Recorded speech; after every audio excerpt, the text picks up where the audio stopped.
Hola, mi amigo querido.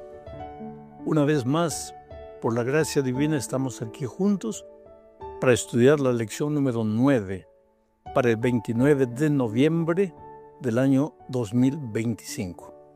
El título de esta lección es Herederos de las promesas, cautivos de la esperanza. Y el propósito de la lección de esta semana es mostrarnos que desde que salimos, desde que Adán y Eva salieron del jardín del Edén por causa del pecado, la vida del ser humano, nuestra vida, es un permanente peregrinaje rumbo a la verdadera tierra que Dios nos está preparando. Nunca podemos olvidar que somos peregrinos. El pueblo de Israel fue peregrino en el desierto.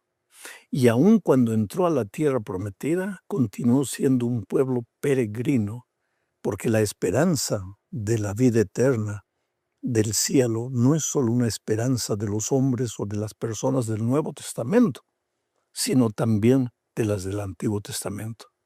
Vamos al primer capítulo de esta lección bajo el subtítulo de Edén y Canaán.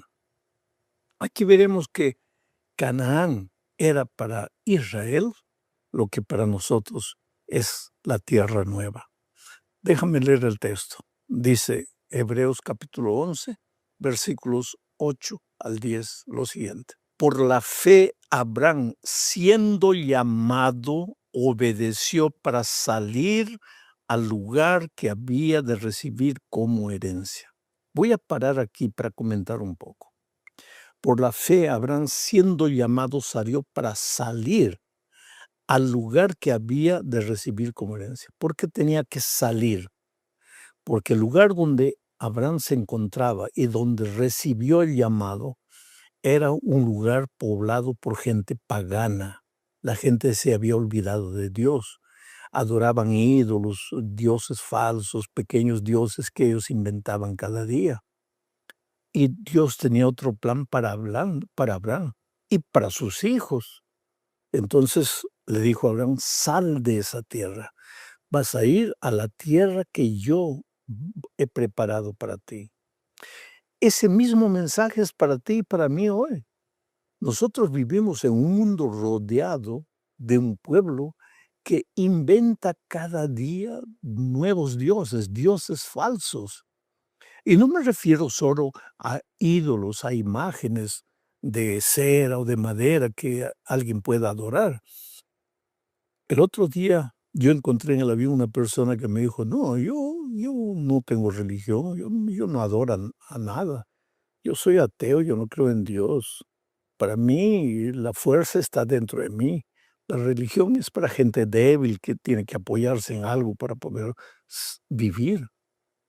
Y sin embargo, a medida que íbamos conversando, me di cuenta que él no era ateo, él creía en Dios, él tenía su Dios, y su Dios eran sus ideas, era su filosofía de vida. Él no renunciaría a nada por causa de sus ideas. Ese era su Dios.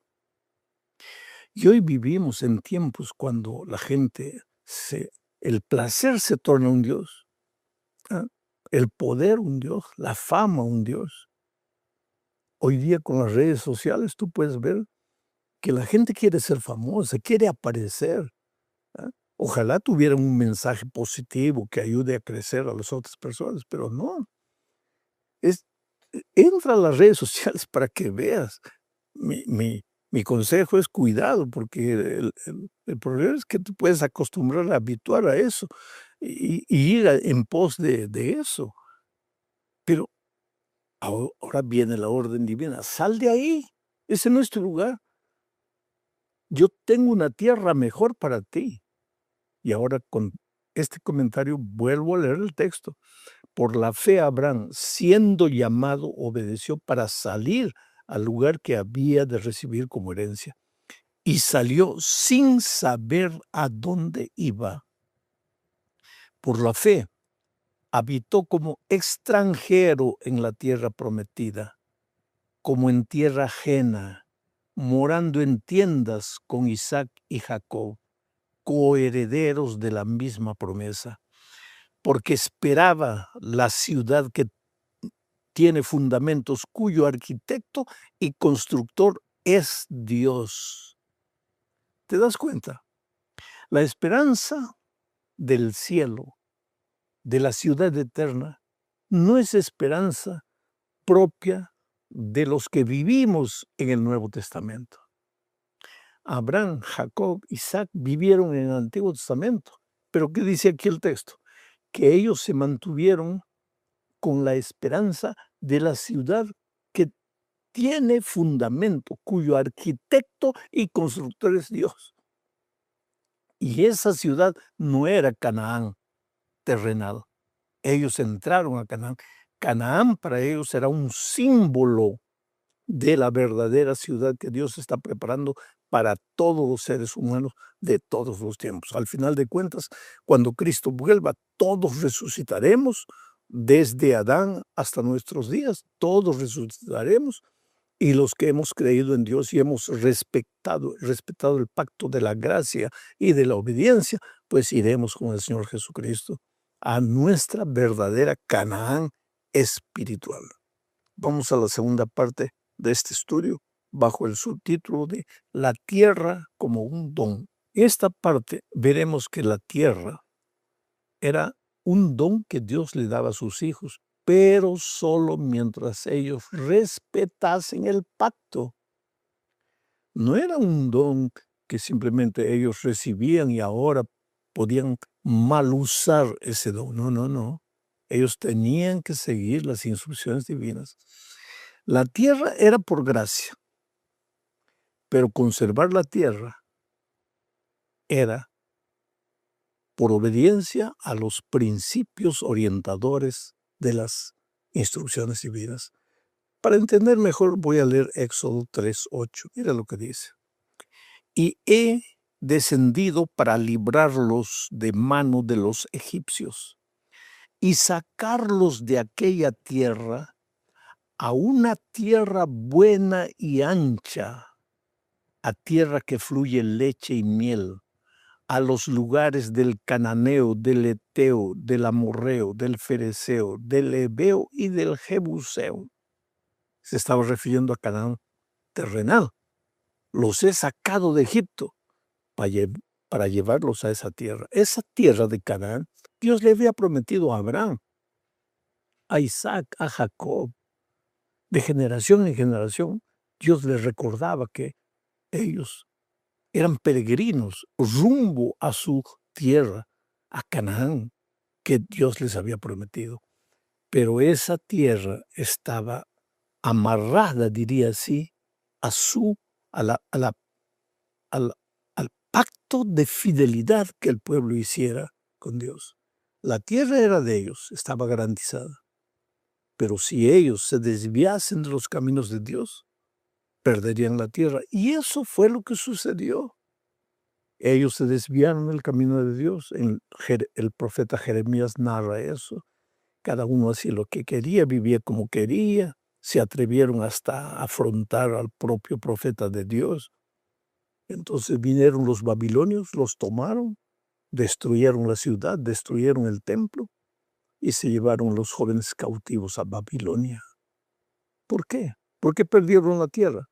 Porque no respetaron el pacto, porque no siguieron las instrucciones divinas. Nosotros somos salvos por gracia.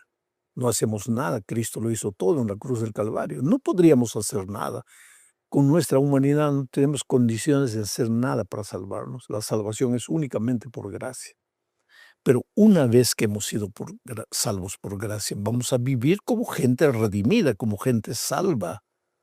¿Y cómo vive la gente salva? Anda en los caminos de Dios, sigue las instrucciones divinas, no para ganar la salvación, porque ya ganó la salvación por la gracia maravillosa de Cristo. Este concepto tan simple es tan difícil de ser entendido por mucha gente. Pero sigamos adelante. En la parte 3 de este estudio hablaremos de el desafío de la tierra. ¿Sabes? El pueblo de Israel no era un pueblo guerrero.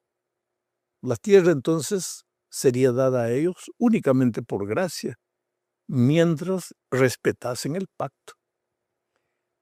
Para esto leo Josué capítulo 3, versículos 1, versículo 2 y también el 7. Dice así: siendo Josué ya viejo, entrado en años, Jehová le dijo: tú eres ya viejo de edad avanzada, y queda aún mucha tierra por poseer.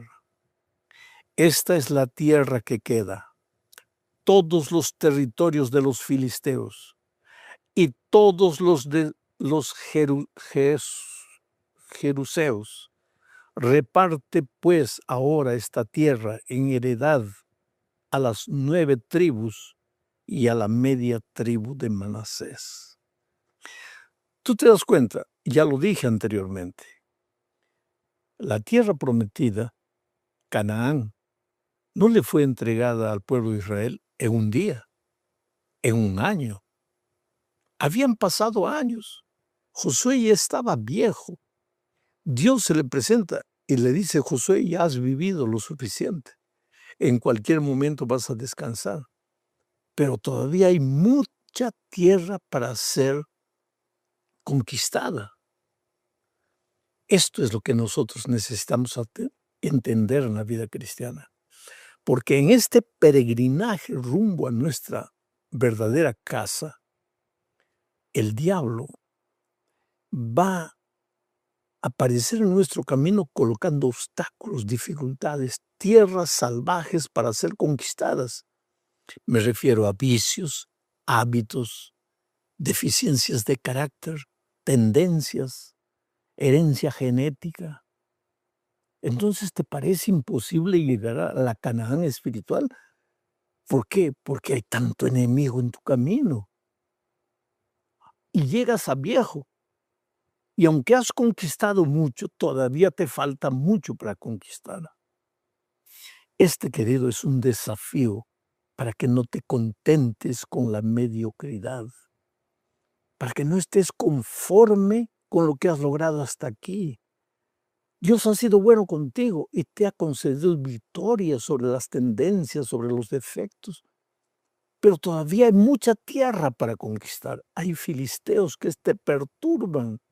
Y no estoy hablando de gente, estoy hablando de tu propia herencia genética, de tus tendencias, de tus tentaciones. El diablo viene de aquí, viene de allá. Pero hay una cosa: Dios te ha prometido la tierra y vas a llegar a la tierra. Y la tierra es por gracia. Pero en esta tierra tienes que aprender a depender de la gracia divina. ¿Y cómo lo haces? Buscando a Dios todos los días, estudiando la palabra de Dios todos los días, viviendo, aprendiendo a vivir en espíritu de oración y testificando el amor de Cristo. Mucha gente piensa que hacer el trabajo misionero, predicar el evangelio, yo no tengo habilidades, yo no tengo el don. No, querido. Predicar el evangelio no es don, es una necesidad. Tienes que hacerlo, porque así como el cuerpo humano necesita ejercitarse, moverse para durar bastante, en la vida espiritual, si tú quieres llegar a la tierra prometida, tienes que moverte. ¿Y cómo? Buscando personas para traerlas a Jesús. Ahí entra la testificación. Vamos a la cuarta parte de este estudio, bajo el subtítulo de El Jubileo. Es interesante que Israel debería recordar siempre que la tierra era de él, de Israel, pero no le pertenecía. Es por eso que Dios estableció algunos conceptos que Israel debería respetar. En primer lugar, la tierra debía descansar cada 7 años. No debía ser cultivada. ¿Para qué? Para que el pueblo de Israel recordase que aunque era dueño de la tierra no le perteneciera. La tierra pertenecía a Dios. Claro que al descansar la tierra un año cada 7 años, también eso renovaba la misma fuerza de la tierra y la tornaba tierra más productiva. En segundo lugar, mira lo que Israel hacía. cada 7 años también liberaba a los esclavos, porque como en todo tiempo, pues había gente desorganizada financieramente y había muchos israelitas que gastaban más de lo que recibían, que no eran fieles devolviéndole a Dios el sagrado diezmo que le pertenece a Dios y que es una señal de confianza y de pacto con Dios. En fin, vivían angustiados en deudas. Entonces, en ese tiempo la cultura era diferente. Ellos pasaban a ser esclavos, ya que no podían pagar con dinero, pagaban con su vida, con su servicio, pasaban a ser esclavos. Pero esos esclavos, por orden divina, eran liberados cada 7 años. Cosas de Dios, para mostrarle que al pueblo, que aunque tenían cosas, las cosas no le pertenecían a Dios. Otra cosa era el perdón de las deudas. Cada determinado tiempo las deudas eran perdonadas. Y entre ellas estaba la fiesta del jubileo. Cada 50 años se realizaba esta fiesta. Había mucha gente que había entregado su tierra. La tierra le era devuelta al que había entregado su tierra por causa de deudas. Todo esto ¿para qué? Para recordarle al pueblo que aunque la tierra era de ellos, no era de ellos. Parece incoherente, ¿no es cierto? Pero eso nos recuerda también a Dios. Esta computadora yo la compré, pero le pertenece a Dios. ¿Por qué? Porque la compré con dinero que Dios me dio. No, pero usted no se esforzó. No me esforcé, porque las fuerzas vienen de Dios. La vida viene de Dios. ¿Tienes dinero porque vendes papas? ¿Tú crees que el dinero que tienes es fruto de tu habilidad para ir, comprar las papas, venir a la otra ciudad, vender en la otra ciudad? No. ¿Quién te da la vida? ¿Quién te da la salud? ¿Quién te mantiene? Es Dios. Por lo tanto, aunque las cosas son tuyas, no son tuyas, le pertenecen a Dios. Y en la fiesta del jubileo, el pueblo de Israel recordaba justamente eso, que era dueño de la tierra, pero la tierra por encima de todo le pertenecía a Dios. Y llegamos al fin de este estudio hablando de la tierra restaurada. Ya dije que el pueblo de Israel entró y poseyó Canaán, pero se desvió de los caminos de Dios. En consecuencia vino el enemigo, en este caso Babilonia, derrotó, quemó la ciudad, destruyó el templo y se llevó a los jóvenes hebreos cautivos a Babilonia. Uno para allá, otro para allá, distribuidos por los cantos de la tierra. Pero cuando ellos reconocieron su pecado, los israelitas se arrepintieron, lloraron, clamaron a Dios. Dios cumplió la promesa de traerlos de nuevo y reunirlos. Mira lo que dice Ezequiel capítulo 11, versículos 17 al 20.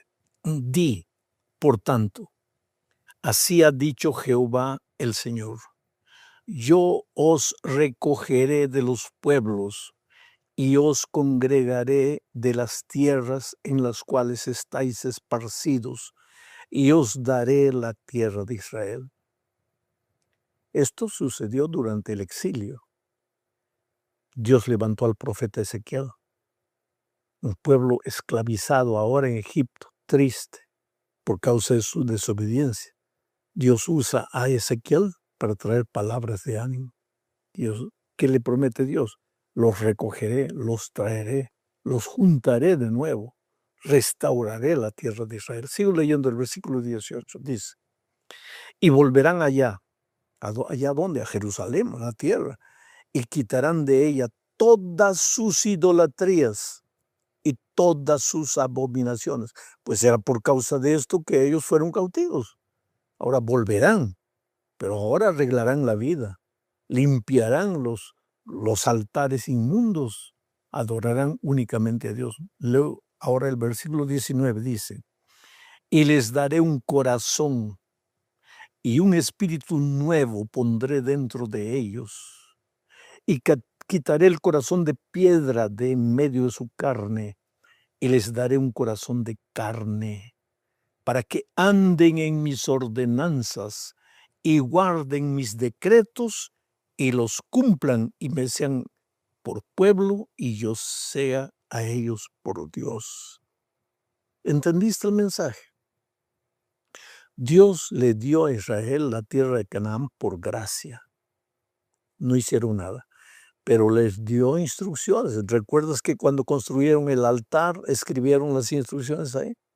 Pero ellos se olvidaron de las instrucciones, no las cumplieron, no las obedecieron, se apartaron de Dios, cayeron en la idolatría, en el paganismo. Bien, vino el enemigo, los encontró sin la protección divina, porque tú estás bajo la protección divina cuando estás en Dios. Cuando te apartas de Él, pues estás sin la protección divina.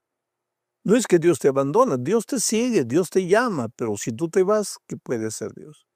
Vino el enemigo, Babilonia, los llevó cautivos. Ahora viene la promesa de Dios.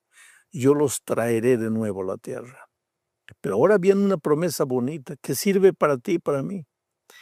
Y yo arrancaré de tu corazón, de tu cuerpo, el corazón de piedra, duro, terco, orgulloso, vanaglorioso. Lo arrancaré.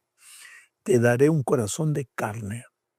Colocaré dentro de ti mi espíritu para que andes en mis caminos, para que seas mi pueblo y yo sea tu Dios. Oh, queridos, a veces la vida tiene que golpearnos para entender que estamos lejos de Dios.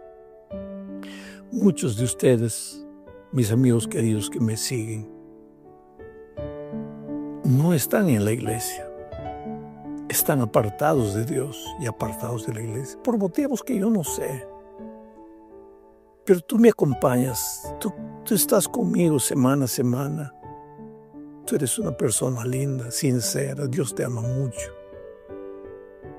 Pero a veces la vida tiene que golpearnos para entender que no podemos limitarnos a mirar un video por semana. Hay que renovar el pacto con Dios. Hay que volver a Dios. Dile, Señor, arranca de mí este corazón orgulloso, este corazón soberbio. Dame un corazón de carne, coloca tu espíritu en mí.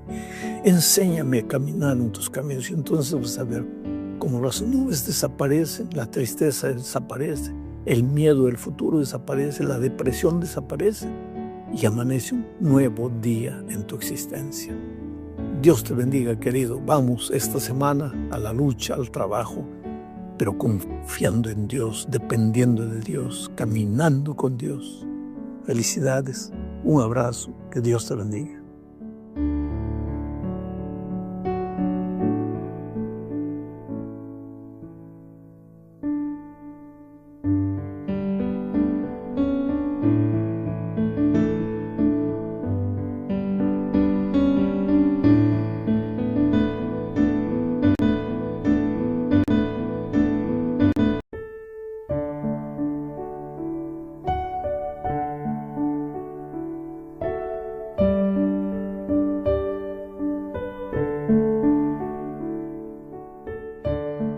Hola, mi amigo querido. Nuevamente, por la gracia de Dios, por su infinita misericordia, estamos aquí juntos para estudiar esta vez la lección número 10 para el 6 de diciembre del año 2025. El título de la lección es El verdadero Josué. Y el propósito de la lección de esta semana es enseñarnos algunos principios bíblicos de tipología. La palabra un poquito complicada, ¿no? Tipología. Vamos a ver qué significa la tipología y de qué manera Josué es un tipo del Señor Jesucristo, el gran libertador del pueblo de Dios a lo largo de todos los tiempos. Entonces vamos a la primera parte de esta lección hablando de la tipología bíblica.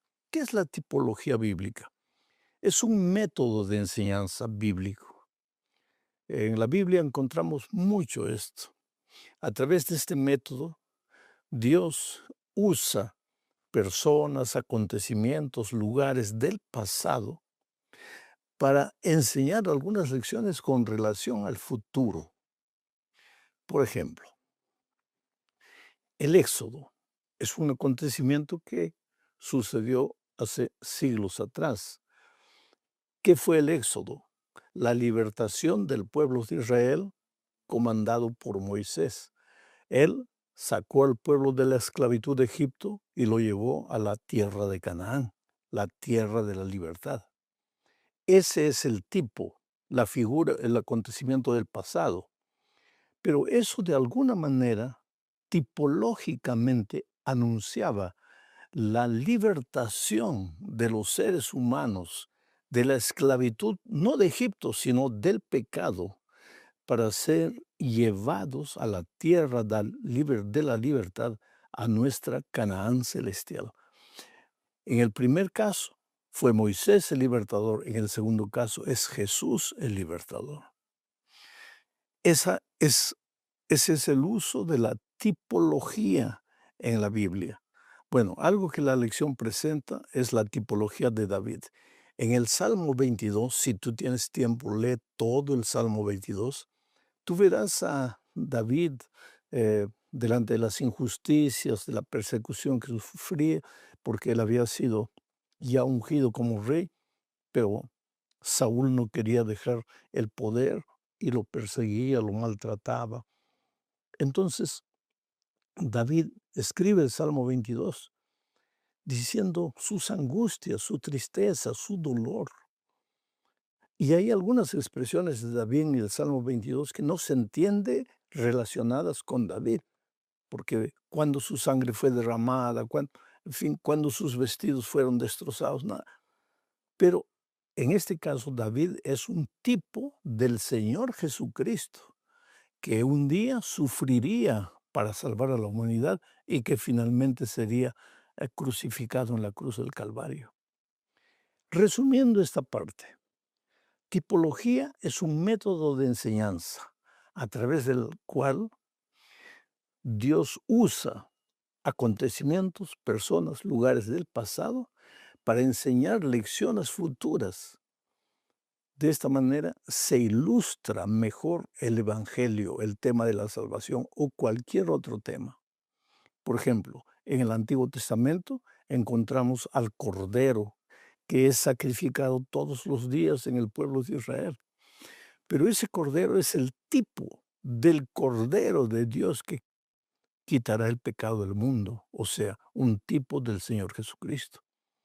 Cuando Adán y Eva pecaron, fueron preparados vestidos de pieles de oveja para cubrir la desnudez de Adán y Eva. Allí tenemos un tipo de lo que Jesús hace con la realidad triste del pecador desnudo, no físicamente, sino espiritualmente, y como la única solución para el ser humano es Cristo, el Salvador. Sabes, querido, en todas estas lecciones no debemos dejar en ningún momento al Señor Jesucristo de lado. El riesgo que corremos es tratar de explicar tanto la tipología desde el punto de vista teológico, desde el punto de vista hermenéutico y esto y aquello, y nos olvidamos que el Evangelio todo tiene como centro al Señor Jesucristo. Y con lo que realmente importa no es tanto entender qué es la tipología, aunque puedes hacerlo. Y la lección de la escuela sabática tiene muchos detalles que es bueno que tú estudies y subrayes. Pero lo que es necesario entender es que la vida cristiana es una vida de comunión con Jesucristo. Porque cuando tú estás triste, cuando estás pasando por dificultades, por problemas terribles en la vida, entender tipología no te va a ayudar de nada. Pero saber que Jesús está a tu lado, eso sí te va a ayudar. Saber que nunca estás solo, que el Señor no te abandona y que pases por donde pases, el Señor está contigo y finalmente serás victorioso. Bueno, entonces vamos a la segunda parte de la lección, estudiando el tipo y el antitipo. ¿Qué es el tipo? Es la figura, acontecimiento, lugar, hecho del pasado. ¿Cuál es el antitipo? Lo que el tipo simbolizaba. Por ejemplo, el cordero en el Antiguo Testamento es el tipo. ¿Y cuál es el antitipo, el cumplimiento? Jesucristo, el Cordero de Dios que quita el pecado del mundo. El Éxodo es el tipo. ¿Y cuál es el antitipo? la salvación del ser humano del yugo opresor, no de Egipto, sino del pecado. Ahora, cuando estudiamos este asunto del tipo y el antitipo, tenemos que ver que hay tres maneras en que se puede aplicar los tipos. En primer lugar, en la vida de Cristo, este sería el cumplimiento cristológico. En segundo lugar, en la experiencia de la iglesia, este sería el cumplimiento eclesiológico. Y en tercer lugar, el cumplimiento escatológico, que tiene que ver cómo el tipo se cumple en los tiempos finales y en la destrucción final del mundo. Por ejemplo, Israel. Israel es un tipo, era verdaderamente una nación que vivió en el pasado, todo eso es correcto, pero también es un tipo de un cumplimiento futuro. ¿Qué significaba Israel en su cumplimiento cristológico? Si tú lees Mateo capítulo 2, versículo 15, te vas a dar cuenta que Israel ¿ah?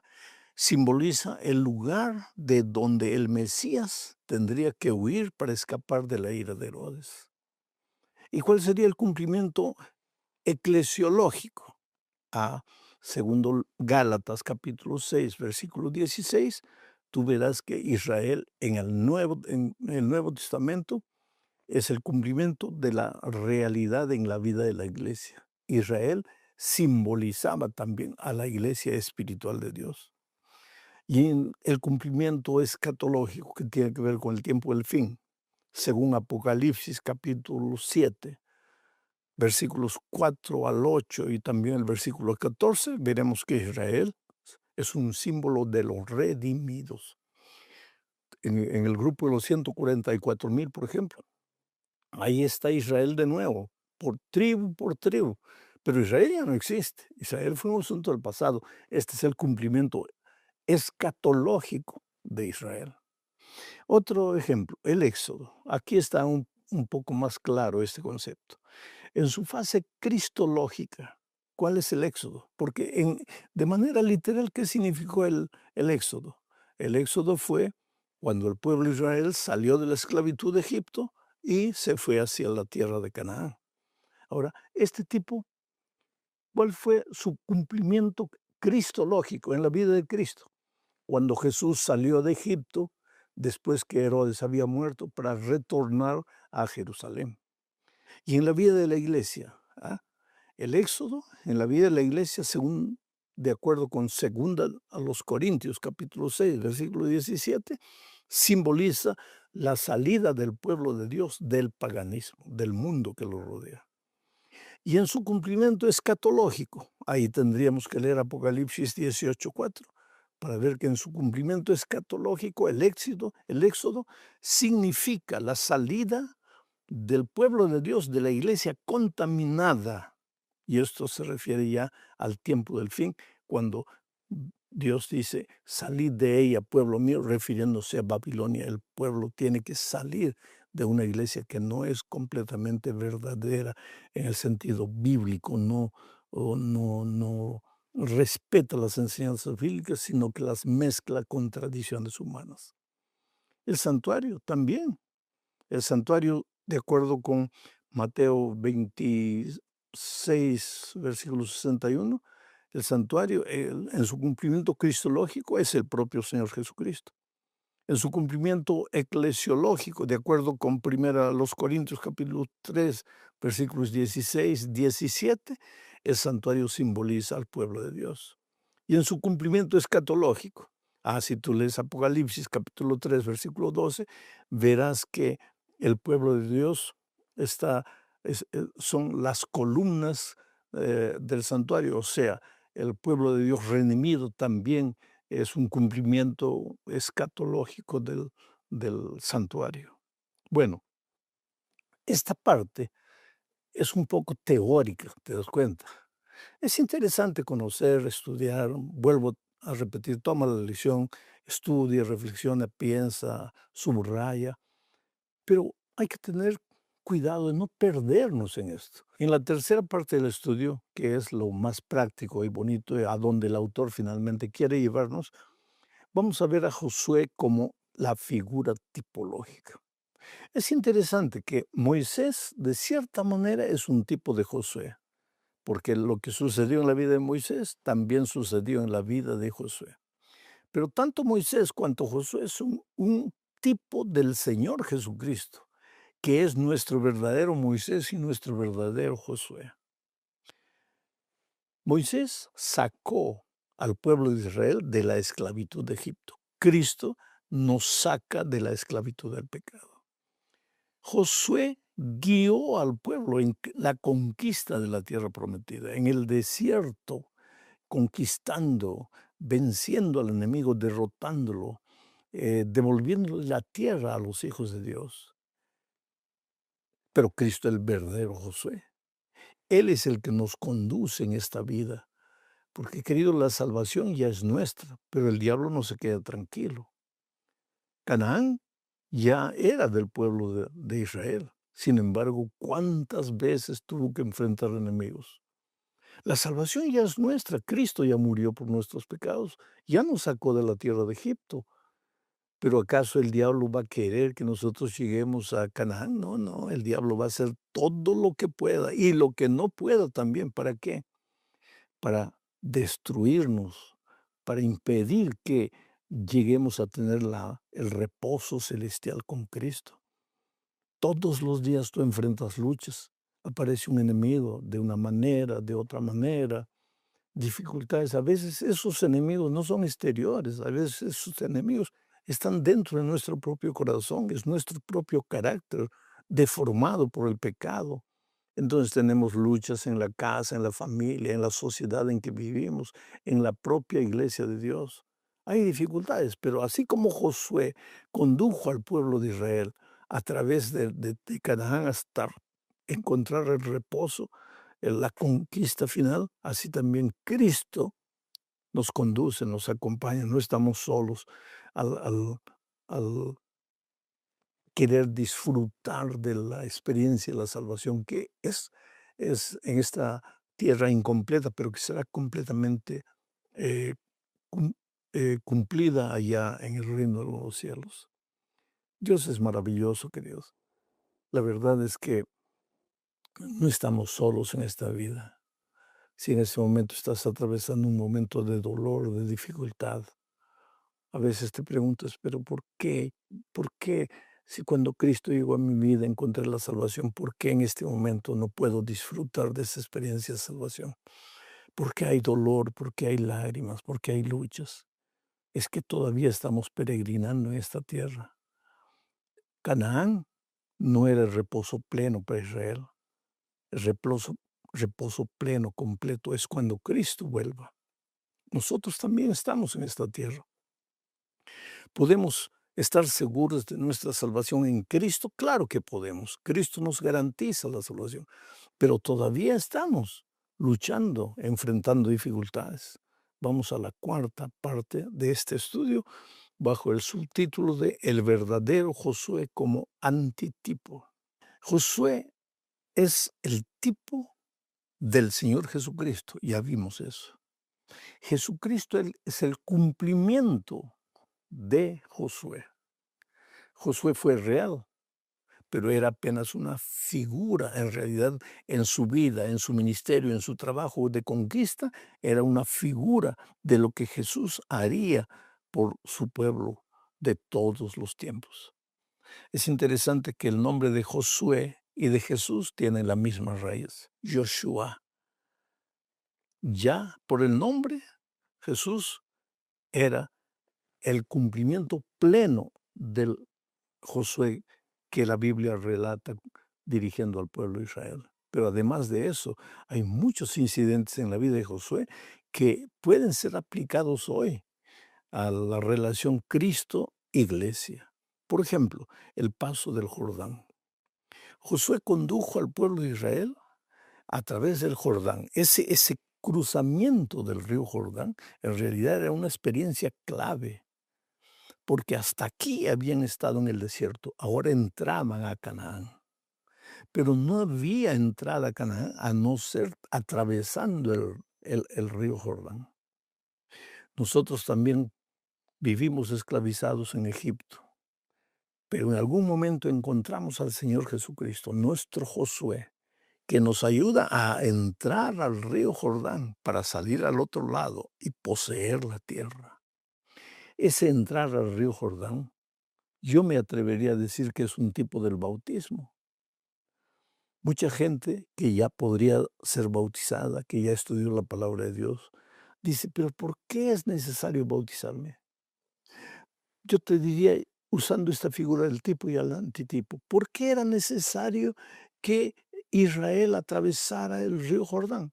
Porque Canaán estaba del otro lado, porque de este lado estaba la esclavitud de Egipto, el peregrinaje en el desierto. ¿Por qué es necesario que el cristiano sea bautizado? Porque del otro lado del bautismo está la nueva vida en Cristo, el nuevo nacimiento. Esa es una figura muy interesante, pero hay otra. Por ejemplo, Josué ayudó al pueblo de Israel a conquistar la tierra. Cristo es nuestro gran comandante que nos ayuda a conquistar, ¿ah? Finalmente las dificultades, a los enemigos de esta vida. Por eso Pablo, escribiendo a los Efesios, dice que debemos tomar la armadura de Dios. ¿Para qué? Para que podamos resistir al enemigo, porque nuestro enemigo no es de carne y sangre, porque si fuera de carne y sangre, pues tendríamos que alimentarnos bien físicamente para enfrentarlo, pero nuestro enemigo es un enemigo astuto, una fuerza espiritual en las regiones celestes. Es por eso que la única manera de derrotar al enemigo para apoderarnos finalmente de Canaán celestial, nos es dada por gracia, porque la tierra prometida a Israel le fue dada por gracia. Sin embargo, el pueblo tuvo que luchar.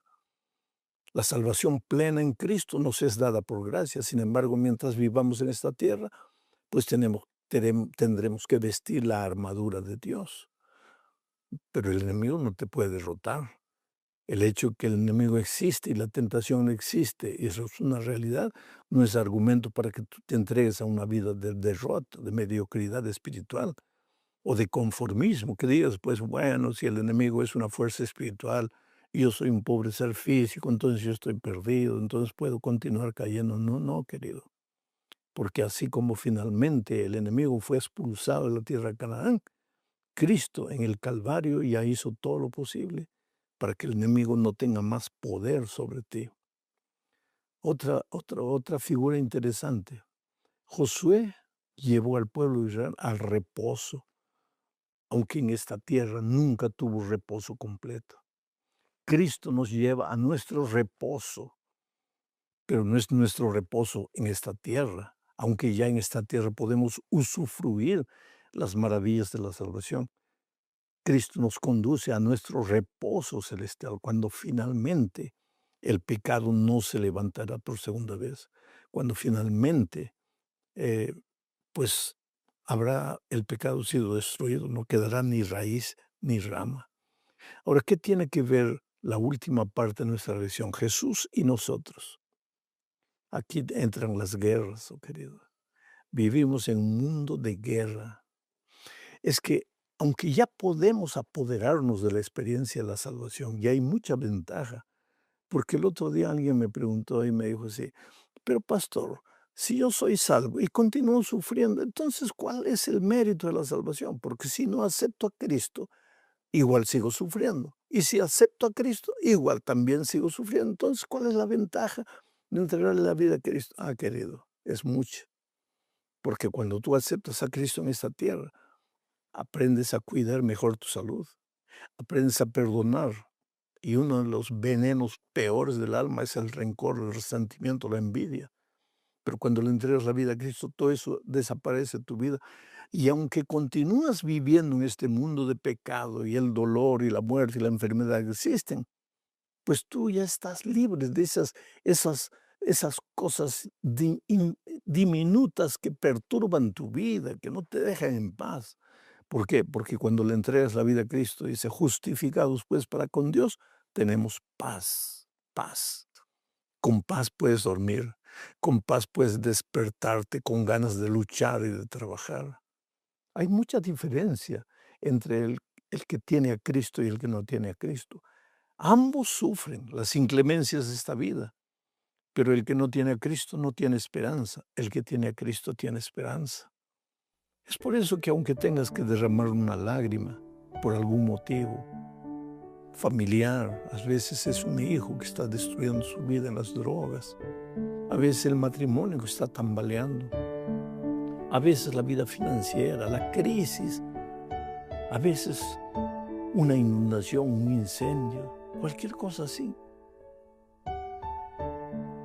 El dolor no es el fin, es el principio de una nueva experiencia con Cristo. Cada dolor nos hace renacer en Cristo. Atrévete a cruzar el río Jordán. Atrévete a caminar con Jesús, a enfrentar con Jesús cada día, cada lucha. No te desanimes. En resumen, terminando esta lección, la Biblia usa mucho la figura del tipo y el antitipo. ¿Qué es el tipo? La realidad pasada. ¿Qué es el antitipo? El cumplimiento. Cuando leemos los incidentes, los relatos, la biografía de personajes bíblicos, debemos ver de qué manera todo esto se cumple. Primero, en la vida de Cristo. Segundo, en la vida de la iglesia. Y tercero, en los tiempos finales, en los tiempos escatológicos. Mirando desde ese punto de vista, Josué no fue apenas un líder del pueblo de Israel. Josué fue un tipo de Cristo, el verdadero líder espiritual que no nos lleva por esta tierra física, que nos va llevando para nuestro hogar eterno con Cristo cuando Él venga.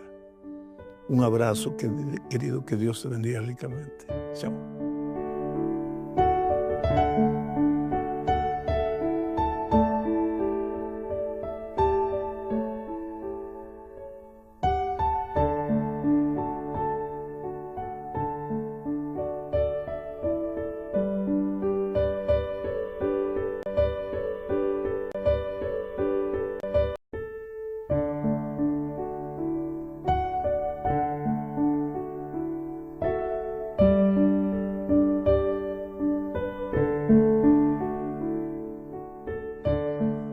Hola, querido, qué alegría. Vamos a estudiar la lección número 11 para el 13 de diciembre del año 2025. El título de la lección es Morando en la Tierra. Y el propósito de la lección de esta semana es revisar un incidente que ocurrió en la vida del pueblo de Israel ya cuando estaban en Canaán, dirigidos por Josué, lógicamente. Y este incidente nos enseña lecciones valiosas porque nos abre los ojos para el hecho de los conflictos. ¿Por qué hay tanto conflicto a veces en la familia, en la sociedad, en la iglesia? ¿Y cómo resolver esos conflictos? El pueblo de Israel no era diferente de nosotros. Las mismas luchas que tenemos hoy las tuvo Israel en aquellos tiempos. Los mismos conflictos que hoy tenemos los tuvo también Israel. Ahora, podemos aprender muchas lecciones de la vida de Israel, de los errores que ellos cometieron. Nosotros, esos errores podemos evitarlos. Y de las cosas que les salieron bien, nosotros podemos sacar lecciones valiosas para repetirlas. Entonces, vamos al estudio de la lección. El primer subtítulo es el compromiso. ¿Por qué el compromiso?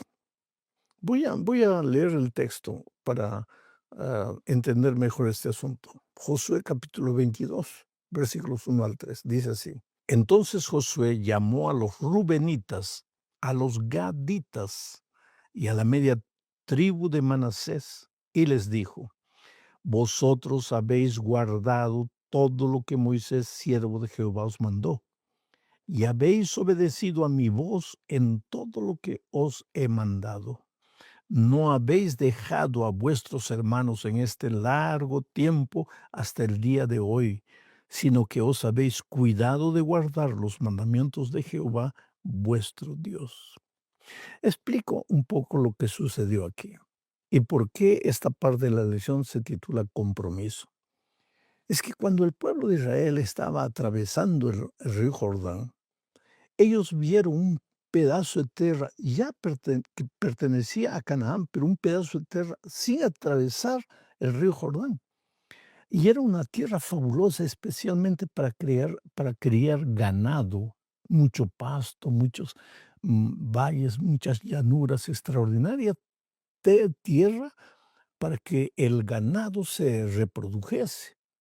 Y como las tribus de Rubén, de Gad y la media tribu de Manasés eran ganaderos por excelencia, le pidieron a Josué, ¿podríamos quedarnos en esta parte para que es más apropiada para el ganado que tenemos? Entonces la respuesta de Josué fue: perfecto, pueden quedarse. Esta es la parte que Dios les va a dar a ustedes. Pero ustedes tienen que acompañarnos, acompañar al resto de las tribus. ¿Por qué? Porque esta tierra ya está conquistada, ya es de ustedes. Pero ¿y Canaán? Y los enemigos en Canaán, la gente que no va a querer salir de Canaán, ¿van a dejar a las otras tribus a luchar solas? No, ustedes son parte del cuerpo, entonces tienen que ir con nosotros y luchar con nosotros. ¿Y sabes cuánto tiempo duró más o menos ese periodo de conquista? 7 años aproximadamente. Esta tribu de Rubén, de Gad y la media tribu de Manasés dejaron a sus mujeres, a sus niños aquí cuidando el ganado, y los hombres fueron a la guerra con el pueblo, con el resto del pueblo de Israel.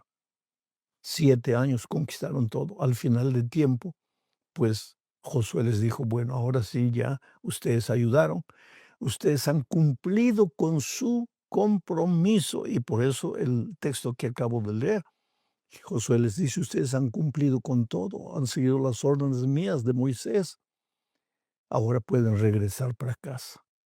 Y ahora entramos a la segunda parte de la lección bajo el título de acusaciones. ¿A qué acusaciones se refiere? Como dije, terminando esos 7 años, ya instaladas las otras tribus en la tierra de Canaán, pues las 2 tribus y media que se habían quedado del otro lado del Jordán regresaron. Y regresaron para ver a sus esposas o sus hijos, en fin, para disfrutar de la tierra. Sin embargo, cuando llegaron al río Jordán, ellos levantaron un altar gigantesco, un altar extraordinario, bonito. Y cuando las otras tribus que se quedaron en Canaán se enteraron que estas 2 tribus y media habían levantado ese altar, ¿sabes lo que hicieron? Se pusieron bravos y pensaron: esas 2 tribus y media se están queriendo separar del pueblo de Israel, se están queriendo entregar al fanatismo, perdón, al paganismo, a adoración de dioses extraños. Por eso están edificando ese altar. Y entonces se armaron y dijeron: vamos a combatirlos, vamos a destruirlos.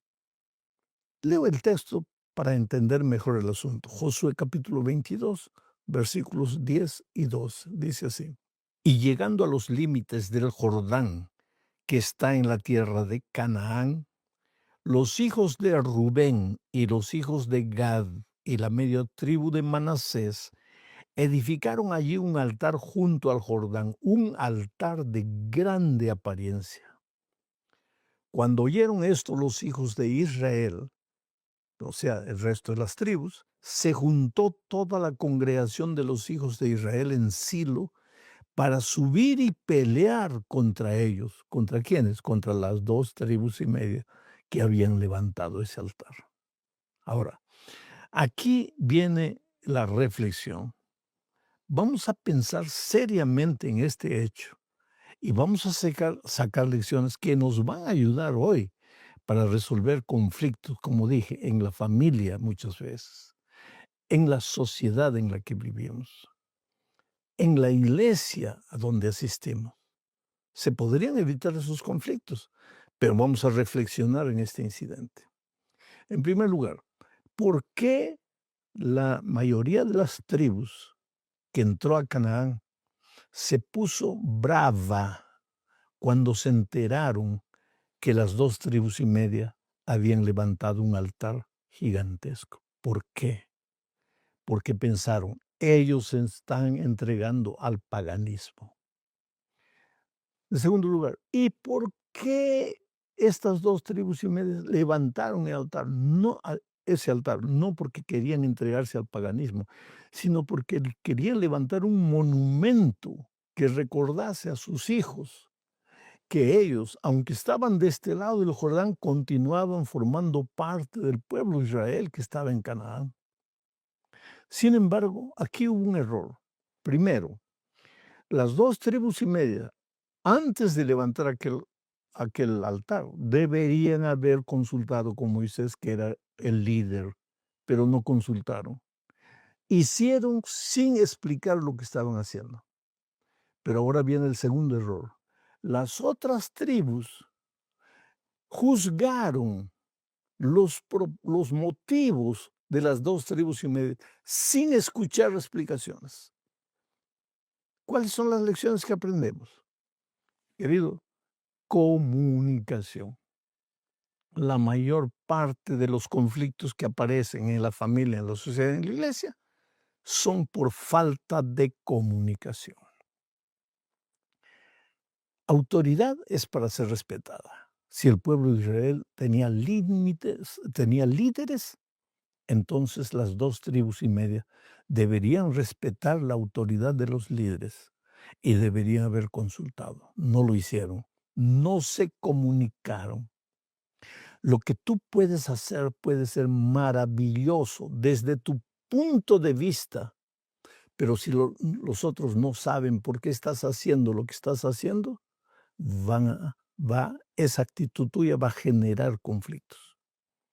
Por otro lado, si tú ves lo que alguien está haciendo y ya vas pensando mal y ya vas acusando, sin preguntar antes qué es lo que estás haciendo, falta de comunicación. Y esa falta de comunicación te puede llevar a conclusiones completamente equivocadas. Y ambos están mal. Aquel que hace sin comunicar y aquel que juzga sin comunicar. Ahora lleva esto a tu familia o lleva esto a tu iglesia. ¿Ah? ¿Por qué movieron el piano de ese lugar para el otro lugar? Comienzan los conflictos por causa de la posición del piano. ¿Y por qué? Porque los que movieron el piano, movieron porque creyeron que era lo mejor, pero no consultaron. Y el otro lado juzgó sin escuchar explicaciones. ¿Cómo resolvió el pueblo de Israel este problema? Esto es interesante y nos lleva a la tercera parte de la lección. Pero antes, en esta tercera parte, vamos a ver lo que sucedió. El pueblo de Israel, las 9 tribus y media, antes de ir a la guerra, partir a la guerra armada contra las 2 tribus y media, ¿qué hicieron? Enviaron una representación para investigar, para averiguar. Ya después de haber llegado a su propia conclusión sin consultar, sin preguntar, ahora enviaron representantes. Y el líder de esos representantes era un hombre llamado Fineas. Este Fineas es interesante, porque no sé si te acuerdas del pecado de Baal Peor, cuando el pueblo de Israel se juntó con mujeres moabitas y no solo hubo un problema de licenciosidad, de pecado sexual, sino que hubo un problema de contaminación espiritual y vino una plaga y estaba consumiendo al pueblo de Israel. Y este Fineas apareció. Este Fineas era hijo de Eleazar, hermano de Aarón. Este apareció con una espada y vio que en una tienda, en una carpa, estaba un israelita con una moabita. Y entonces entró y mató a los dos, llevado por ese celo, por ese deseo ferviente, que el pecado está entrando al pueblo y no voy a permitir que este pecado traiga tanto dolor, tanta plaga sobre el pueblo. Y fue allá y mató a los dos idólatras paganos y libertinos sexualmente. Y pues el pueblo de Dios lo admiró. Desde aquel tiempo, Fineas, hijo de Eleazar, cobró cierta fama, cierta imagen de hombre conservador, hombre valiente, hombre decidido. Pues él fue el que lideró esta comisión que vino a hablar con las 2 tribus y media que habían levantado el altar. Pero no vino sin preconceptos, con la mente limpia para oír y ver qué es lo que estaba pasando. Él ya vino preconceptuado, él ya tenía sus propias conclusiones. ¿Y por qué tenía sus propias conclusiones? Porque él había vivido el pasado en Baal Peor, cuando el pecado, el pueblo de Dios se contaminó con el paganismo y vino una plaga y una gran mortandad en el pueblo de Israel. Entonces ahora él viene a juzgar este nuevo caso de por qué levantaron un altar. Vino a juzgar pensando en el pasado. En el pasado la gente se contaminó espiritualmente con el paganismo. Entonces él pensó, estas 2 tribus y media están construyendo este altar para hacer sacrificios paganos. Mira el preconcepto. Pero para él estaba todo maravilloso, porque él estaba juzgando un caso presente por el pasado. Y querido, no siempre la manera como se resolvió un conflicto en el pasado te va a servir para resolver un conflicto en el presente. No siempre el pasado se repite. Cada caso es un caso. No es porque sucedió esto con esta persona que va a suceder esto con la otra persona. No es porque este conflicto tuvo este origen que es ahora el conflicto presente va a tener el mismo origen. Hay que resolver un problema. Si quieres resolver el problema, hay que ir con cabeza limpia, sin prejuicios, sin preconceptos. Pero yo tengo experiencia. Pero si tienes experiencia y si Dios te ha dado la capacidad el don de ser un líder, entonces sé equilibrado. Oye antes de juzgar. Escucha antes de determinar. No llegues a tus propias conclusiones solo porque viviste un momento parecido en el pasado. Este fue el gran error de Fineas, de aquel grupo que fue enviado por Israel para investigar lo que estaba pasando. Leo Josué capítulo 22, 13 y 15. Dice así. Y enviaron los hijos de Israel a los hijos de Rubén y a los hijos de Gad y a la media tribu de Manasés en tierra de Galad, a Finés, hijo del sacerdote Eleazar, y a 10 príncipes con él. Un príncipe por cada casa paterna de todas las tribus de Israel, cada uno de los cuales era jefe de la casa de sus padres, entre los millares de Israel. Y pues entonces sucedió lo que te expliqué. Finés fue preconceptuado, y preconceptuado no vas a resolver ningún problema. Viene alguien a conversar contigo, alguien que ha tenido varias caídas en el pasado, y lo primero que haces es pensar dentro de ti, bueno, este va a querer aquí endulzarme con palabras, yo ya conozco, yo ya sé quién es. No, querido, esa no es la manera de resolver un conflicto. Escucha. Y cuando esos comisionados escucharon, encontraron una respuesta que les mostró la realidad de por qué estas 2 tribus y media habían levantado aquel altar. Leo Josué 22, 26 y 27. Dice así: por esto dijimos, edifiquemos ahora un altar, no para holocausto ni para sacrificio, sino para que sea un testimonio entre nosotros y vosotros, y entre los que vendrán después de nosotros, de que podemos hacer el servicio de Jehová delante de Él con nuestros holocaustos, con nuestros sacrificios y con nuestras ofrendas de paz. Y no digan mañana vuestros hijos a los nuestros, vosotros no tenéis parte en Jehová. Mira que las 2 tribus y media, de manera simple, sin alterarse, sin gritar, sin vociferar, sin querer defenderse, sin querer buscar la justicia y pensar, ¿por qué estos vienen aquí a atacarnos sin escucharnos primero? No, con voz mansa y tranquila explicaron.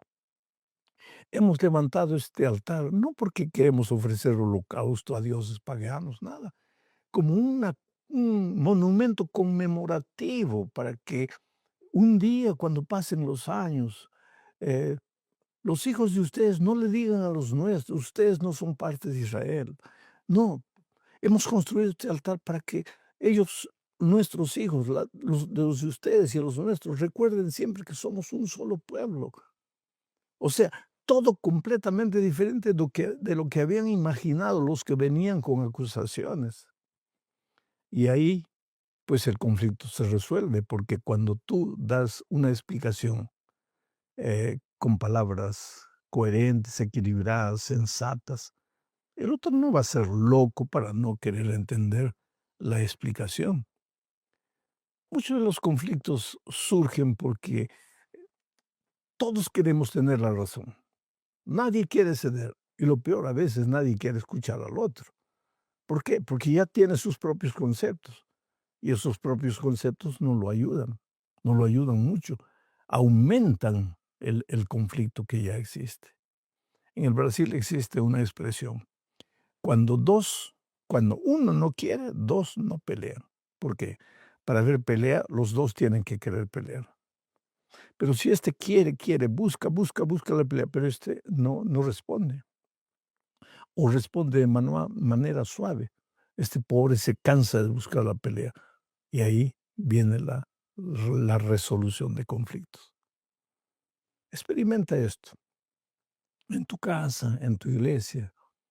Renuncia un poco a tus propios pensamientos. Trata de escuchar al otro para llegar a tus propias conclusiones.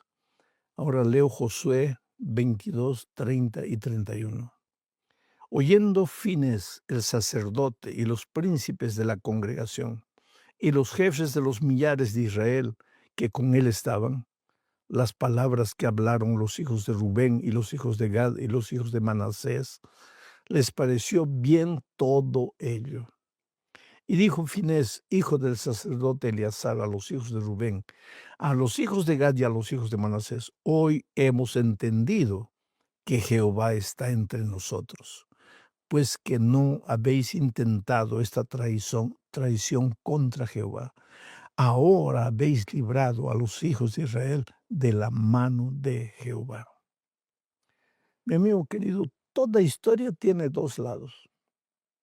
Si viene alguien trayéndote un conflicto, no pienses que él tenga razón. Puede tener razón, pero escucha a la otra parte, porque toda historia tiene dos lados. No te dejes llevar por tus sentimientos. Cuando tengas que resolver un conflicto, no te dejes llevar por simpatía, por quién te gusta más o por quién no te gusta. No te dejes llevar por preconceptos. Escucha con cabeza fría. Oye, y Dios te va a ayudar a solucionar ese conflicto. No está en la lección, pero yo te hago pensar. ¿Te acuerdas de Salomón? Un día vinieron dos mujeres disputando un niño. Una decía: este es mi hijo, por esto, este es mi hijo. Y esta ladrona quiere llevarse a mi hijo. La otra decía: no, rey, el hijo es mío. Esta otra es la ladrona. Y este hijo es mío por esto, por esto, por esto. ¿Qué hizo Salomón? Escuchó a una y después escuchó a la otra. Y después, en ese escuchar, él se dio cuenta de lo que pasaba. Cuando Finés escuchó la explicación de las dos tribus y media, entendió lo que estaba pasando. Y dijo: ah, ustedes tienen razón. Y volvieron en paz, tranquilos, cuando estaban viniendo prevenidos para la guerra. ¿Qué hizo Salomón? Ahí viene la sabiduría divina. Salomón dijo: ah, el hijo de ti, el hijo también es tuyo, entonces traigan al muchacho, traigan una espada. Voy a partir al niño por la mitad para cada uno, y se acabó. Pero entonces apareció la verdadera madre y dijo: no, si van a matar a mi hijo, yo prefiero que se vaya con la otra, pero que esté vivo. Y ahí Salomón dijo: entregue la madre a el hijo a esta madre, porque esta tiene la razón. Mira la sabiduría. Cuando tú tratas de resolver un conflicto con cabeza fría, suplicas la dirección de Dios, no te dejas llevar por el sentimiento, por simpatía, por preconceptos. Dios va a iluminar tu cabeza y los conflictos se van a resolver. Dios te bendiga ricamente. Un abrazo, querido. Hasta la próxima.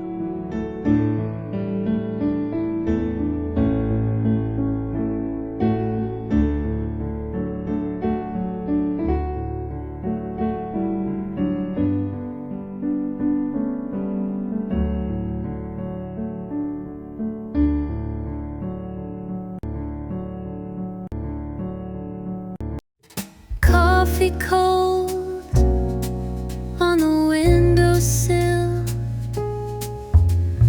raindrops tap like a distant thrill.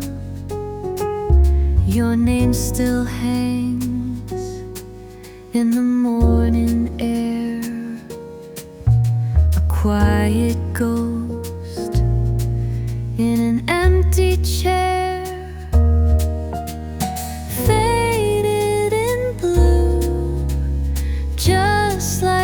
Sky, moments we lived, now drifting by.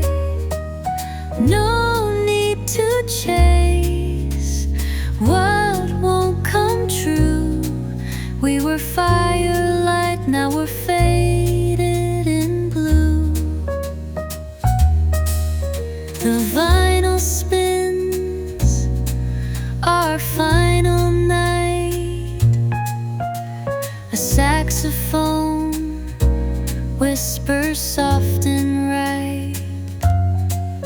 Your echo lies in the final note, a melody lost in a love we wrote. Faded in blue, just like the sky. Moments we lived, now drifting by. No need to chase what won't come true. We were firelight, now we're faded in blue. Faded in blue, just like the sky. Moments we lived, now drifting by. No need to chase what won't come true. We were fire